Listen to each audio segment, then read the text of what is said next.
شروع اللہ رب العزت کے بابرکت نام سے جو بڑا مہربان نہایت رحم کرنے والا ہے۔ معزز سامعین، بات تہجد کی ہے تو ذرا محبت سے سنیے گا۔ تہجد میں اپنے رب کے آگے سجدہ ریز ہو کر گفتگو کرنے میں جو لطف ہے وہ کسی دوسری شے میں نہیں۔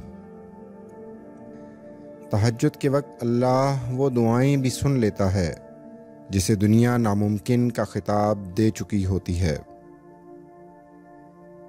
نصیب کی لکیروں کو بدل دیتی ہیں تہجد کی دعائیں، اور تہجد سے یہ تعارف بے وجہ تو نہیں ہو رہا، آخر کچھ تو ہے جو ممکن ہونا ہے۔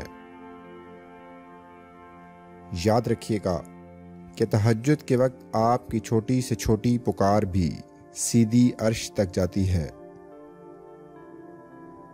تہجد تو اس نصیب سے بھی لڑ جاتی ہے جس کے سامنے تمہاری دعائیں بھی بے بس ہو جاتی ہیں۔ تہجد کی نماز اپنے اندر کچھ راز رکھتی ہے جسے صرف اللہ پاک سے محبت کرنے والے ہی جان پاتے ہیں۔ اگر تم اکیلے ہو اور کوئی ساتھ نہیں دیتا تو جان لو تہجد رب سے ملوانے کی طاقت رکھتی ہے۔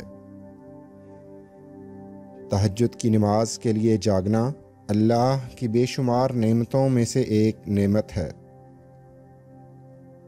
تہجد کے لیے بلاوا فرش سے نہیں عرش سے آتا ہے۔